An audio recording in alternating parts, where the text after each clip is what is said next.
침묵하지 않는 존엄 천동안의 외침을 들어라가 던지는 인간의 가치에 대한 질문. 밀드레드 테일러의 천둥안의 외침을 들어라는 겉으로는 어린이를 위한 동화의 형식을 띠고 있지만 그 내면에는 사회 구조와 인간 존엄에 대한 묵직한 질문이 자리 잡고 있다. 1933년 노예 해방 이후 70년이 지난 시점임에도 불구하고 미국 남부의 흑인들은 여전히 제도적 차별과 폭력 속에 놓여 있다. 이 작품은 특정 인종의 고통을 묘사하는 데서 그치지 않는다. 오히려 인간이 인간답게 살기 위해 무엇을 선택해야 하는가라는 근본적인 질문을 던진다. 그리고 그 질문은 오늘을 살아가는 독자에게도 여전히 유효하다. 작품 속 캣이 가족이 겪는 차별은 단순한 사건이 아니라 일상이다. 학교에 가는 길조차 안전하지 않고 교육 기회조차 평등하지 않다. 백인 아이들이 쓰다 버린 교과서를 물려받는 장면은 교육의 불평등을 상징적으로 드러낸다.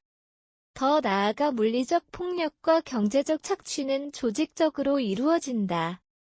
그레인저 일당의 행동은 개인의 악행이 아니라 당시 사회 구조가 만들어낸 폭력의 결과다. 이는 단순한 거의 이야기가 아니라 구조적 차별이 어떻게 개인의 삶을 파괴하는지를 보여주는 사례다. 이 작품에서 가장 중요한 메시지는 저항의 의미다. 캐시의 아버지는 무조건적인 복종도 무모한 반항도 선택하지 않는다. 그는 상황을 판단하고 가족의 미래를 위해 싸워야 할 순간을 선택한다. 책 속 인용문은 이 메시지를 명확히 드러낸다. 세상은 꼭 너의 가치만큼만 존중한다.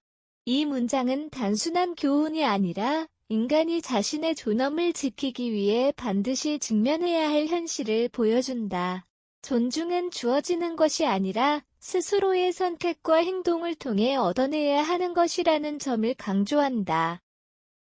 이 작품이 특별한 이유는 어린이 화자의 시선을 통해 이야기가 전개된다는 점이다. 캐시는 세상의 부조리를 이해하기에는 아직 어린 존재지만 그만큼 더 순수하게 왜? 라는 질문을 던진다. 이 질문은 독자에게 그대로 전달된다. 왜 어떤 사람은 버스를 탈 수 없고 왜 어떤 사람은 이름 대신 모욕적인 호칭으로 불려야 하는가? 이 단순한 질문들은 오히려 성인 독자에게 더 큰 불편함을 안긴다. 우리는 그 질문에 명확히 답할 수 없기 때문이다. 그리고 바로 그 지점에서 이 작품은 강력한 힘을 발휘한다. 이 작품은 흔히 인종차별에 대한 이야기로 분류되지만 본질은 다르다. 이 책은 증오가 아니라 존엄에 대한 이야기다. 캐시 가족은 단순히 백인에 대한 분노로 움직이지 않는다. 그들은 인간으로서의 자존심을 지키기 위해 행동한다. 이 점에서 작품은 기존의 피해 서사를 넘어선다. 특히 엉클 톰이라는 개념과 대비되는 지점은 중요하다. 무조건적인 수능이 아니라 스스로의 가치를 지키기 위한 선택이야말로 진정한 인간다움이라는 메시지를 전달한다. 천동안의 외침을 들어라는 단순한 시대극이 아니다. 이 작품은 인간이 존엄을 지키기 위해 어떤 선택을 해야 하는지를 묻는 철학적 서사다. 오늘날 우리는 과거보다 더 평등한 사회에 살고 있다고 믿는다. 그러나 이 작품을 읽는 순간 그 믿음은 흔들린다.